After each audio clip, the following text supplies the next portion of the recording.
Tere tulemast, kuulad Great Startup turunduse podcasti, kus uurime edukatelt Eesti idufirmadelt, mis on nende turunduses töötanud. Mina olen Andres Unt.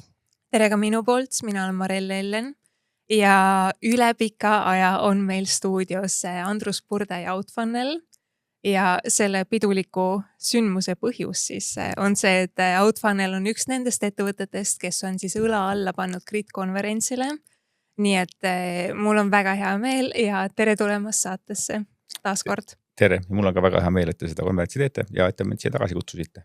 Ja Andrus on nüüd esimene siis, kes on nüüd teist korda. Nii et ajalooline hetk. Väga tore, viimane kord oligi siis ilmselt 5 aastat tagasi. Täpselt jah. Jah, 5 aastat tagasi. Aeg lendab. Ja, aga neile, kes on vahepeal ära unustanud, et võib-olla teed meile kiire ülevaate, et mis Outfunnel üldse on, kellele ja mis te teete? Outfunnel ühendab müügi- ja turundusandmeid erinevate tööriistade vahel, näiteks CRM-i ja oma turundustööriista vahel. Mis on kasulik niikuinii, kui firma tahab, et müük ja turundus töötaksid koos, siis on hea, kui andmed on omavahel süngis. Ei ole seda, et üks käsi ütleb ühte ja teine käsi ütleb teist asja. Aga tänapäeval, kus AI tööriistad on aina tähtsamad, siis andmete kvaliteet on aina tähtsamad, siis on eriti tähtis, et andmed oleksid õiged ja heas süngis.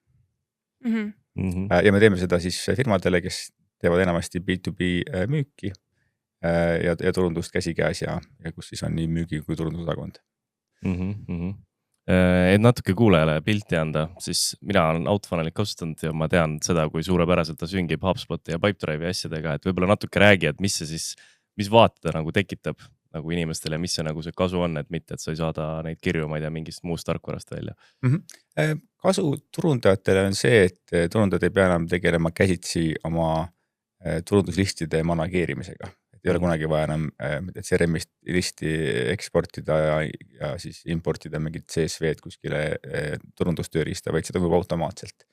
Et kui on tehtud reeglid, et on klientide uudiskirjalist ja liidide uudiskirjalist, et kui CRM-is on märgitud, kes on klienti, kes on liidid, kui need andmed CRM-is muutuvad või kui tuleb uusi kliente või uusi liide, siis ma automaatselt paneme nad sinna turundustööriista kirja. Ja müügile siis omakorda on see kasu, et müük teab, mis liidiga varem toimunud on, et ta mitte näe tükest nagu nime ja emaili aadressi või telefoninumbrit, või teab seda, et see liid on tegelikult käinud meie veebilehel, vaatan neid lehti, neid kirju on avanud, neid kirju on klikkinud või hoopis nagu hirjadest unsubscribe inud ja midagi sellest tootest ja kommunikatsioonist, nii et annab müügiinimeste rohkem kommunikatsiooni ja säästab turundusinimeste aega. Ja minu meelest ongi just kõige lahedam oligi see, et kui su müügiinimene võtab selle Pipedrive'is kliendi lahti, siis tal ongi näha täpselt, et sellel kuupäeval külastas veebilehte, külastas seda artiklit ja siis lead scoring süsteem, et annab nagu ülihea indikatsiooni ka, et millal võtta prospektiga ühendust. Aga kuidas nüüd on üks uus teema, mille sa oled nüüd hakanud siin rohkem tegid ühe väga põhjaliku artikli ja mida nüüd uurima, mõõtmine. Et kuidas täna te mõõdate, kus teil kliendid tulevad? Kõigepealt ma teen vahemärkus, et see päris uus teema pole. See teema on igihaljas, nii kaua kui on tehtud turundust, on ilmselt tahtnud seda mõõta, kas töötab, kas ei tööta. Ehk et olen seda ka pusinud juba üle 10 aasta ja artikli tegin. Outfunnelis me teeme mõõtmist 2 viisil. Et me oleme külge pannud siis oma veebilehele Outfunnel enda, et me teame, et kui tuleb klient veebilehele ja teeb kas siis uudiskirja sign-upi või teeb proovikonto, siis me näeme, mis on tema see saatja või referrer, me näeme UTM-koode, me näeme, kuhu lehele ta maandub ja siis me salastame selle kohe meie CRM-i Pipedrive'i ära, et siis me saame pärast teha analüüsi siis UTM-koodide põhiselt, et kust kliendid tulevad. Et seal on Outfunnel ise, on nagu see mõõtja ja siis üks mingisugune oma custom script on seal veel. Ja siis me küsime ka klientide käest, et kust te meist kuulsite, kui klient teeb proovikonto, siis on niisugune väikene küsimustik, mille peab läbi tegema, et siis me küsime ka ja mõlemat on minu meelest vaja teha, sest kui ainult ühte või ainult teist teha, siis see pilt tuleb puudulik. Ja kuidas see vorm välja näeb, kas see on nagu selline väga pikk vorm või kuidas see nagu on, oled sa seal leidnud see, kus te nii-öelda see self-attribution vist öeldakse selle kohta?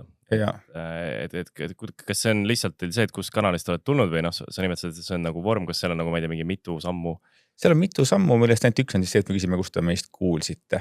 Aga see on valik või see on lahtine vastus? See on valik ja see on lihtsalt selline, et saad lihtsalt valida, mis on sinu valiku vastus. Me oleme ette vist 7 varianti ette antud ja siis saab valida alati other ja kirjutada sinna, mis other asi siis oli, kuna inimesed avastavad tooteid väga erinevatel viisidel, osad neist on väga siuksed ja eksootilised. Kas sa saad mõne näite tuua eksootilisest? Ma ei tea, on mingi kellegi vanaema soovitus, mingisugune selline asi, mida ei ole mõtet drop-downi panna. Et siis üldjuhul B2B tooteid vanaemad ei soovita, aga on juhtunud, on ette tulnud. Yeah, grandma's recommend. Aga kas ja need ülejäänud, sa ütlesid, mitu küsimust seal kokku on ja mis need ülejäänud küsimused on? Küsime, mida ta tahab teha, et kokku vist on 4 küsimust, küsime, mida ta tahab teha, mis tööriista kasutab. Ja siis kus ta meist kuulis. Mingi küsimus oli vist veel, aga osad on vajalikud nagu turunduse mõõtmiseks, osad on vajalikud lihtsalt selliseks nagu kontekstiks ja et me osaksime talle teha paremat onboardingut. Okei, ja siis teil on nagu 2 allikat on ja siis te panete need kuidagi mahal kokku või? Ja, me teeme 2 erinevat tabelit. Kui ma äkki saan oma korraks oma ekraani jagada, siis see on blogipost, millest jutt oli, et see capture traffic source, mis vasakul pool on, siin on siis meie UTM koodide ja landingu alusel tehtud klassifikatsioon, et kust meil kliendid tulid ja kõige suurem kanaleks seal on direct, ehk siis see, kelle kohta pole mingit infot, ta lihtsalt tuli veebilehele ja tegi siis sign-up'i. Paremal pool on siis enda poolt reporteeritud allikad ja siin see pilt on sarnane, aga natuke teistsugune. Ehk et see marketplace'id on umbes samas, et meie jaoks väga tähtis kanal marketplace'id nagu Pipedrive Apps Marketplace või HubSpot App Marketplace, aga näiteks siis content ja SEO maailm on natuke teistsugune, samamoodi reklaamid, et see vahe on 2-kordne, et inimesed, eks ole, me saame kätte 5% või see hetkel saame kätte 5% sellest reklaamide UTM koodidest, aga tegelikult 10% klientidest või natuke rohkem 11% avastab meid nagu enda mälu järgi läbi reklaamide. Ehk siis me vastavalt sellele saaksime tegelikult oma neid ROI arvutusi ja turunduse eelarvet suurendada poole võrra, sest et me teame, et tegelikult see osa sellest turunduse makstud reklaami atributsioonist läheb kaotsi, kuna inimesed alguses klikivad, vaatavad mobiilist ja pärast tulevad teevad sign-up'i arvutis või mingil muul moel läheb see atributsioon kaotsi. Okei, nüüd on teil 2 nagu siukest tabelit, mis näitavad natukene eri numbreid, mis nüüd saab? Ma ei tea, nüüd tuleb kasutada tervet mõistust, eks ole, kui need pildid väga erinevad on, siis ilmselt üks või teine on vale, siis peab kas vaatama küsimustikud üle või vaatama oma UTM-i küsimustikud või vaatama see UTM koodi see salvestamise tarkvara või lahenduse üle. Aga et see on nagu hea, et me saime siit teada seda, et näiteks reklaamidelesse võiks rohkem panna tähelepanu ja seda on nagu mõttekas teha, ma arvan niimoodi vähemasti korra aastas võrrelda siis seda oma UTM koodide ja nagu tehnoloogia või siis enda poolt raporteeritud allikaid. Aga tähtsam minu arust on see, et kuidas see ajas muutub. Et ma just vaatasin, tegin snapshoti täna hommikul, vaatasin, kuidas on nüüd see self-reported source muutunud meie puhul ja okei, võtame siis suva, see on nagu mitte representatiivne kuupäev, viimane nädal. Siin, eks ole, ChatGPT on olnud mingi suurem allikas viimase nädala jooksul. Tegelikult nii suur pole, tegelikult ma vaatasin, et oli meil umbes 8-9%, aga see on nagu mõnetavalt suur, et seda meil eelmises Snapchatis ei olnud. Teame, et see on nüüd uus asi, mida nagu peaks tähelepanu pöörama. App Marketplace on endiselt suur, aga konsultandid samamoodi on lisandunud, ehk siis mingisugused affiliate'id ja tarkvarapartnerid, kes on siis meile tulnud lisaks. Ja reklaamid on kadunud justkui. Et midagi muutunud sellest, kuidas me turundust, kuidas inimesed mäletavad selle, kuidas nad liikumiks, kuidas nad kliendiks said. Kui seda vaadata, siis peaks justkui võib-olla vähendama reklaamieelarvet ja vaatame üle, kas me ikkagi sellest ChatGPT-s ja muudest tööriistadest oleme hästi esile ja oleme hästi esindatud. Aga teil reklaamid jooksevad, ikkagi maksud reklaamid? Ja me teeme võib-olla natuke vähem reklaame, kui me tegime selle esimese snapshoti ajal, aga reklaame teeme hästi ja selle kaudu tuleb ka kliente üsna korralikult. Ja mis kanalites te teete ja mis? Me teeme põhiliselt Google Ads, et Google tekstireklaamid, et me natuke oleme testinud ka mingit targetingi ja teisi sellised nagu tarkvarale tüüpilisi kanaleid nagu Capterra ja muu, aga vanad head Google reklaamid töötavad meie puhul kõige paremini. Minu meelest Analytics siis on alati nagu kõige rohkem triggerdab see või mis on tavaliselt kõige suurem allikas, on see vana hea direct none, et see, et küsida inimestelt, kas sa tunned, et see nagu enam-vähem katab ära, et sa saad nagu aru, mis see direct none tähendab. See, mis on kasulik teha, on käsitsi läbi vaadata seda, et inimene on öelnud näiteks, et ta on tulnud reklaamist ja mida ütleb tema kohta UTM-kood või vastupidi. Et siis kui ütleb, et ta on pärit reklaamist ja tema UTM on direct none, see meigib sensi, sest et lihtne on need koode kaotada. Aga kui ta tuleb reklaamist ja ütleb, et ta tuli läbi konsultandi, siis seal on nagu, kui seda juhtub palju, siis peab hakkama tegelema sellega, et asju hakata ümber atributeerima kuidagi lisada asjadele kaalutud keskmisega ühes või teises raportis. Et hea on neid andmeid nagu detailselt läbi käia või lasta ChatGPT-l läbi käia ja öelda, et mis on nagu need, mis klapib ja kus on need, eesti keeles, mis on discrepancy, kus on need erisused, mida peaks siis nagu arvutamisel arvesse võtma.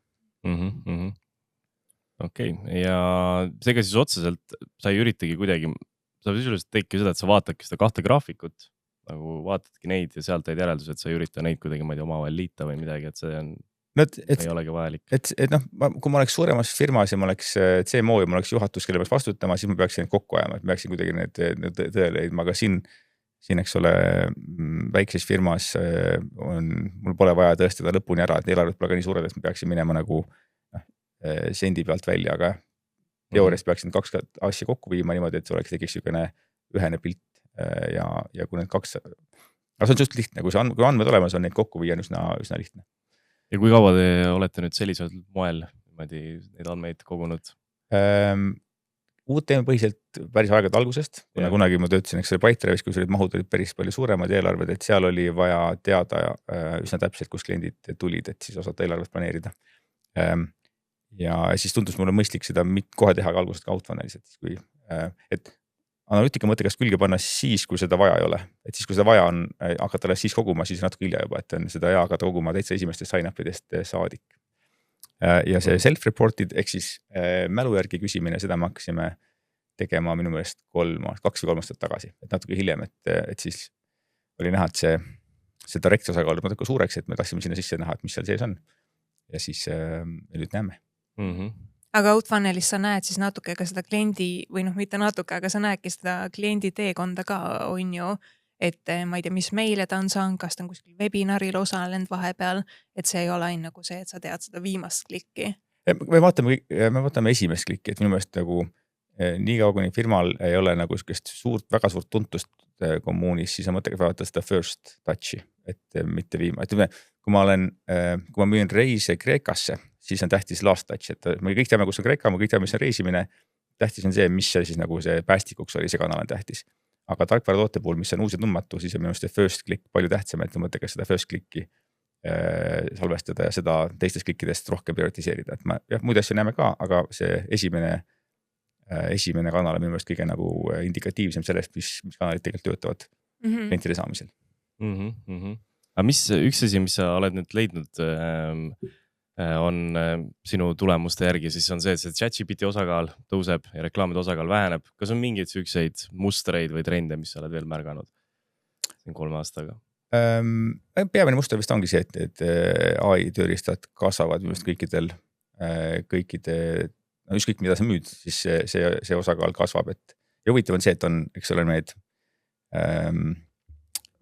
mina kui turundasen panna lehele mingisuguse AI-põhise asja, mis ütleb, et aitab kuidagi aru saada tootest või tootest navigeerida. Aga kliendid teevad ka oma poolt ju neid ostmisbotte. Et siis, et kui ma tahan osta näiteks, ma ei tea, kodu ventilatsioonisüsteemi, tee mulle mingisugune tee päringud nendesse 4 kohta ja küsi mugalt hinnapakkumised, eks ole, et siis nagu mingi hetk hakkavad botid rääkima botidega, mida veel väga palju juhtunud, aga ma arvan, et see on järgmine asi, mis juhtuma hakkab, et on müüjabotid veebilehtedel ja siis on olemas ostjabotid, kes omavahel siis hakkavad nagu kaupa tegema ja siis me siis vastavalt turundame ja ostame asju niimoodi tugitoolist. Mis soovitusi sa veel annaks ühele B2B turundajale mõõtmise osas? Kas midagi jäi ütlemata? Ütlesin kõik ära. Kindlasti midagi veel, aga ma arvan, et see valida oma faasile see vastav see stack ka, et kui on esimesed sammud, siis panna mingi lihtne skript, mis võtab landingu lehe soovitaja nagu selle saatmislehe ja UTM-koodid, kas see on siis outfunnel või mingi muu asi, alustada sealt, teha nagu baasasjad ära.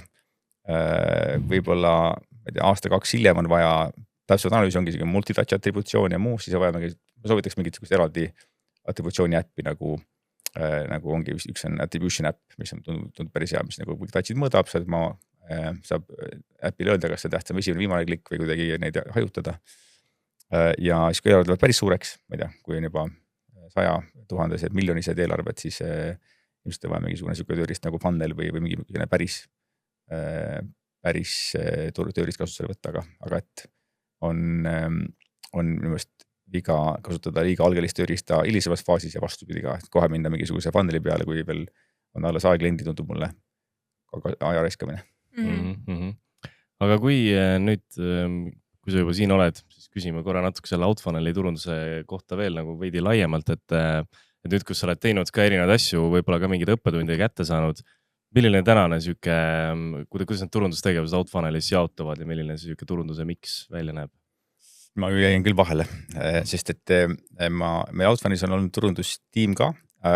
Mingi hetk me pidime võtma ennast koomale, et säästa kulusid, et olla nagu kasumlik tarkvaraettevõte. Sest me oli vaikaks tõsta raha juurde või mitte ja me ei tõstnud. Ja siis ma teen ise kõik, enamik turundusest teen mina koos paari abilisega, kes on freelancerid. Ja see näeb välja üsna kaootiline, et kui on nagu aega turundusega tegeleda, siis ma teen seda üsna hästi ja metodoloogiliselt, aga mingi nädal, kus ma pean tegelema inimeste küsimustega või partner küsimustega või siis see on nagu selline, et ma ise saan aru, et ma tegelikult asja teen, aga kuna ma ei pea ühegi tiimis vastutama või kuidagi sellest mingit nagu raportit tegema, siis on mingit nagu sellist head süsteemi või midagi sellist, mida podcastis jagada. Otseselt ei ole, aga ma arvan, et see põhimõte on see, et ikkagi asju teha, mis on nagu baas, meie jaoks Google Ads või marketplace'id, neid tuleb teha kogu aeg ja vaadata sinna kogu aeg sisse. See on nagu selline rahalehmad, millest ei tohi kordagi pilku pealt ära pöörata. See on asjad, mis on ilmselgelt kasvukanalid nagu ChatGPT ja Perplexity ja muud kanalid. Neid tuleb vaadata, testida, sellega tegeleda ja alati siis mingi osa eelarvest panna eksperimentide peale, et mingi väike protsent ajast eelarvest alati läheb sellele, et teha mingi, paneks hullu, ma ei tea, teeks mingisuguse Reddit reklaamikanali või ma hiljuti tegin Quora testi, panin content'i Quorasse, et näha, kas sealt veel tuleb traffic'uda sign up või mitte, selgus, et ei tulnud, kunagi tuli, enam ei tule. Et siis mitte lõpetada ära kunagi testimist, see on ka üks oluline osa. Aga siis traditsiooniline lõpuküsimus. Ole hea, anna meile üks soovitus, siis turundusalane raamat, blogi, podcast või mõni muu allikas. Ma olen kuidagi oma vist mõtlemise aina muutunud vähem nagu taktikaliseks ja rohkem abstraktsemaks.